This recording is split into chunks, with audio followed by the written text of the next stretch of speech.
Bismillahirrahmanirrahim. Assalamualaikum warahmatullahi wabarakatuh. Ya teman-teman semua, selamat datang saya ucapkan di Kiblah Millennials. Ya, sebelumnya perkenalkan nama saya Andika Rian Prastyo, saya founder dari Kiblah Millennials. Nah teman-teman semua, pada kesempatan kali ini saya akan sharing bagaimana caranya beriklan properti menggunakan Facebook Ads. Mungkin teman-teman semua, kenapa sih kita harus beriklan menggunakan Facebook Ads gitu ya? Oke, sebelumnya saya telah mengambil gambar dari Google. Nah, teman-teman semua bisa lihat di sini ya. Memang rada buram. Di sini teman-teman pada Januari 2019 bahwa media sosial yang sedang di tiga besar adalah YouTube, kedua WhatsApp, dan ketiga Facebook. Nah, di sini teman-teman bisa mengetahui, bisa melihat bahwa YouTube, Facebook, WhatsApp, Facebook gitu ya. Ini merupakan media iklan yang sangat-sangat potensial gitu ya untuk mencari buyer gitu. Nah, inilah yang menyebabkan kenapa sih kita kalau beriklan di Facebook Ads itu sangat-sangat bisa untuk mendatangkan buyer-buyer, konsumen-konsumen yang potensial. Gitu ya, teman-teman ya. Nah, itulah kenapa beriklan di Facebook Ads itu sangat menguntungkan. Nah, yang kedua, kalau teman-teman bandingkan dengan media-media iklan konvensional seperti televisi, kemudian radio, atau misalkan koran gitu ya. Nah, di sini teman-teman akan mengeluarkan biaya iklan yang sangat besar. Sedangkan dengan menggunakan Facebook Ads, teman-teman bisa meminimalisir biaya. Jadi di sini teman-teman beriklan di Facebook Ads itu harus mengeluarkan biaya gitu ya. Tapi mindsetnya adalah investasi gitu. Jangan sampai teman-teman mengeluarkan uang segini harus closing segini gitu ya. Itu nanti tergantung taktik teknik dari teman-teman gitu ya. Nah, jadi teman-teman ngiklan di Facebook itu, Facebook Ads gitu ya, itu harus menyiapkan budget untuk beriklan. Itu spendnya nanti ke Facebook gitu ya. Oke, sebelum teman-teman beriklan, teman-teman harus ada beberapa langkah awal yang harus teman-teman lakukan gitu ya. Sebelumnya silahkan teman-teman subscribe ya channel ini. Semoga bisa bermanfaat dan kita akan terus bagikan informasi-informasi seputar properti dan juga digital marketing properti. Oke, kita kembali lagi. Jadi sebelum teman-teman beriklan, teman-teman harus tahu marketnya dulu gitu ya. Karena yang paling penting dari jualan adalah market.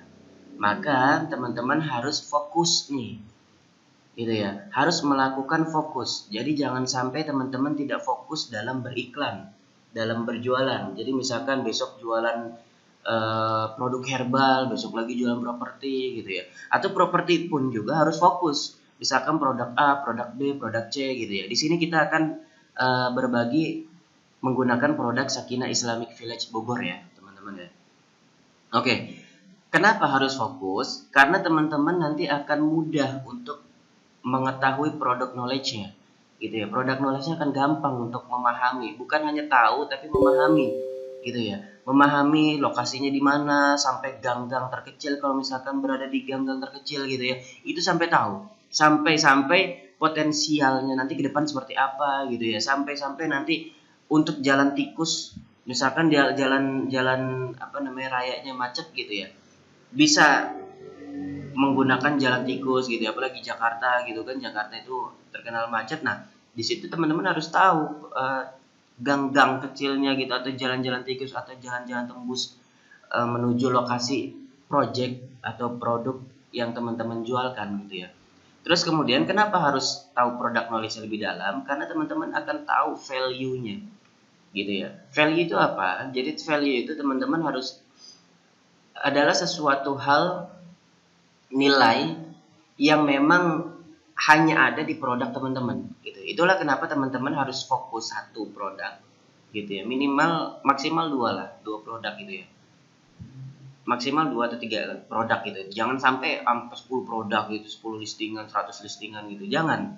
Tapi harus fokus. Kenapa? Karena ketika misalkan teman-teman jualan produk A, gitu ya. Teman-teman jualan produk A, terus kemudian kalau misalkan teman-teman gak fokus, maka teman-teman akan loncat-loncat. Tapi kalau ketika fokus, teman-teman, oh ini produk saya, maka apa yang tidak dimiliki kompetitor, gitu. Jadi teman-teman ketika fokus akan memiliki kompetitor, gitu ya. Akan merasa memiliki kompetitor karena biasanya marketing ini semuanya dicoba, gitu ya. Palu gak ada, apa lu minta gua ada. Nah, ketika teman-teman fokus, maka teman-teman akan mengetahui value daripada produk yang teman-teman jual.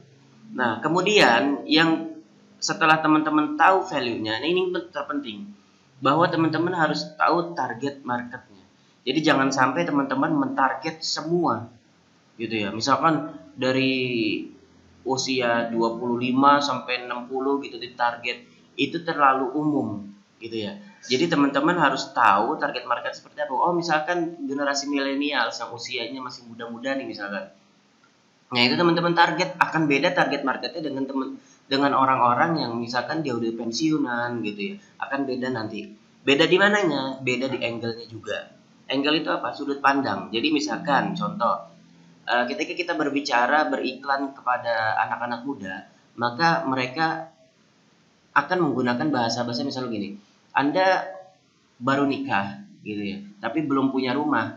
Nah, di sini nih ada rumah murah gitu. Nah, itu kan beda dengan misalkan kita mau targetnya orang pensiunan. Misalkan Anda bentar lagi pensiun, emang nggak mau punya warisan, emang nggak mau ngasih warisan ke anak. Nah, di situ aja angle-nya sudah beda, gitu ya. Jadi target market ini penting karena untuk menentukan angle, gitu ya. Nah, angle ini akan dipakai di mana? Angle ini akan dipakai di bahan iklan. Jadi sebelum teman-teman beriklan, itu harus nyiapin dulu bahan iklannya seperti apa. Karena banyak orang beriklan di Facebook Ads atau beriklan dimanapun, karena tidak mempersiapkan bahan iklannya.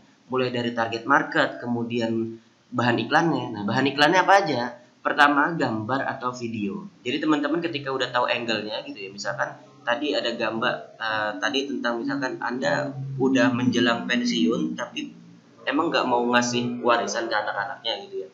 Nah, di sini kan angle-nya adalah untuk orang-orang pensiunan gitu ya. Maka nanti gambarnya kita akan bisa membuat dengan angle tadi atau video tadi juga kita akan membuat seperti angle yang tadi kita tentukan gitu ya, sesuai target marketnya. Demikian juga copywriting-nya nanti gitu. Jadi gambar video, terus yang kedua adalah copywriting. Nah, yang ketiga call to action. Call to action ini bukan hanya sekedar hubungi kami di Bitly Andika Shift Bogor misalkan atau apa, bukan. Tapi lebih daripada itu. Call to action ini dimaksud adalah bahwa gimana proses funnelingnya. Jadi proses buyer dari cold menuju warm, dari warm menuju hot, hot sampai repeat order atau referral gitu ya. Contoh misalkan kita beriklan banyak kan langsung ke WA gitu ya. Nah, kalau beriklan ketika kita sudah merancang target market tadi, maka teman-teman akan mudah nih. Misalkan dari iklan menuju landing page, gitu ya. Setelah menuju landing page, kemudian mereka kita kasih tonton video satu, gitu. Misalkan video satu tentang apa sih Rumah Sakinah Islamic Village Bogor itu, gitu ya. Nanti video kedua misalkan, oh video kedua itu misalkan tentang program-program apa gitu yang tadi kita sudah tentukan ada value-nya gitu ya. Misalkan program permodalan usaha atau program apa namanya kredit kendaraan syariah atau program tahfiz-planner gitu ya. Nah di sini kita tampilkan. Setelah itu baru mereka masuk mengisi data misalkan, mengisi data gitu ya.